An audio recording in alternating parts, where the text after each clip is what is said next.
Бид энэ хэсгээр давтагддаг ажлын тухай үзэх болно. Энэ давтагддаг ажлын даалгаврыг хэрхэн нэмж оруулах тухай үзнэ. Англиар recurring tasks гэж нэрлэдэг юм байна. Төслийн явцын тухай хэлэлцүүлэг буюу project meeting үйл ажиллагааг өдөр бүр 30 минут хийдэг гэж үзье. Дасгалын 9-р хавцнаас My Kitchen .mpp файлыг нээсэн байна. 1-р үе шат гэсэн мөрийг идэвхжүүлээд Task tab дээр товшно. Task гэсэн доош дэлгэдэг цэснээс Recurring Task гэсэн мөрийг сонгоно. За энэ давтагдах ажлын мэдээлэл гэсэн нэмэлт цонх гарч ирсэн байна. Task name-өрөнд Project Review Meeting буюу төслийн хэрэгжилтийн хэлэлцүүлэг гэсэн нэрийг оруулж өгч байна. Duration буюу үргэлжлэл мөрөнд 0.5 hour буюу цаг, өөрөөр хэлбэл 30 минут гэж оруулж өгч байна. Recurrence pattern гэсэн хэсэг байж байна. Recurrence pattern гэсэн хэсэгт daily буюу өдөр бүр гэсэн радио товчийг идэвхжүүлж өгнө.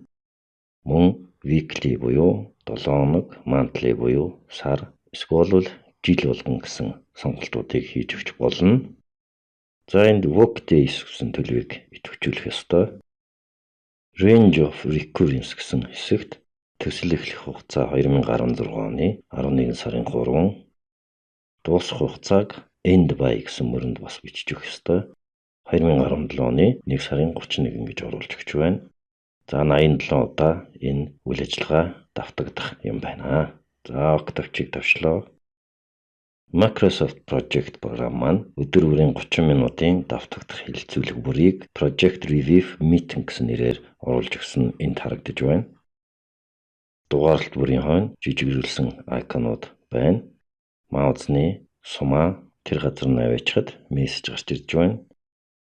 Хураах товч дээр товшоод Gantt диаграмыг харуул амралтын өдрөөс бусад өдрүүдэд хэлэлцүүлгийн дөрвөлжингүүдийг гаргаж ирсэн байна, тэмдэглэсэн байна. Өөрчлөлтөө хийвэл Project Review Meeting нүд дээрээ 2 удаа товшоод Recurring Task Information гэсэн нэмэлт цонх гаргаж ирж байна. Бид өөрчлөлт оруулах боломжтой. Жишээлбэл weekly буюу 7 хоног бүрийн 1 дэх өдөр 1 цаг хэлэлцүүлэг явагдана гэж өөрчилж өгч болно. За ийм өөрчлөлт хийгээд ок товчийг товшлоо. За хүснэгт маань өөрчлөгдсөн байдалтайгаар гарч ирсэн байна. Duration багныг харъя. Duration багн дахь тухайн 7 хоногийн хэлэлцүүлгийн 1 цагийн үргэлжлэлийг энд харуулсан байна. За бид энд 30 минут ч юм уу эсвэл ихсгэх боломжтой тухайн өдрийн 30 минутыг 1 цаг юм уу эсвэл ихсгэх боломжтой.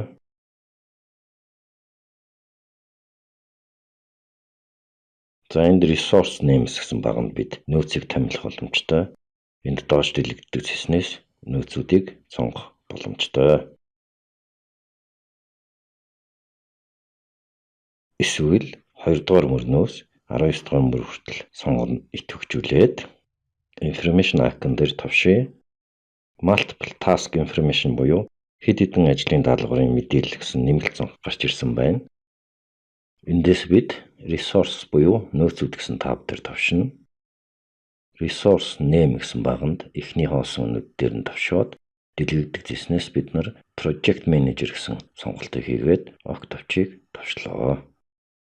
За Gantt диаграм харъя.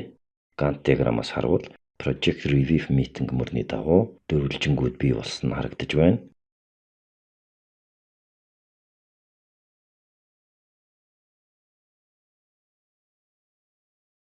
Төслийн хэрэгжилтийн хэлэлцүүлэг мөрийг идэвхжүүлээд Task дэлгэдэг айкон дээр товшино. За эндээс Recurring Task командыг ажиллуулнаа. Recurring Task Information гэсэн нэмэлт цонх гарч ирэнгүүт бид нар Task name-өрөнд шинээр Daily Review буюу өдөр бүрийн үзлэг гэж бичээд Daily цонхолтыг хий. Duration мөрөнд 0.5 цаг буюу 30 минут гэж тавьж өгье. За төсөл эхлүүлэх он сар өдрийг 2016 оны 10 сарын 3, дуусах хугацааг 2017 оны 4-р сарын 1 гээд ок товчийг товшлоо. За энд нэг алдаатай өгөгдөл оруулсан нь харагдаж байна. Анхааруулгын мессеж гарч ирсэн байна. За бид нар болиод cancel товчийг товшоод буцаж засвараа хий. Task дэлгдэг зэснээс recurring task командыг ажиллууллаа. Task name мөрөнд daily review гэж бичээд duration мөрөнд 30 минут гэж тавиад за энд нөгөө work days гэсэн сонголтыг заавал хийж өгөх ёстой юм байна. Өмнөх тохируулгад work days сонголтыг хийгээгүй учраас алдаа гарсан байна. Days гэсэн гэдгийг хэвээр нь орхисон тул бид нар анхааруулгын мессеж түрүүн авсан.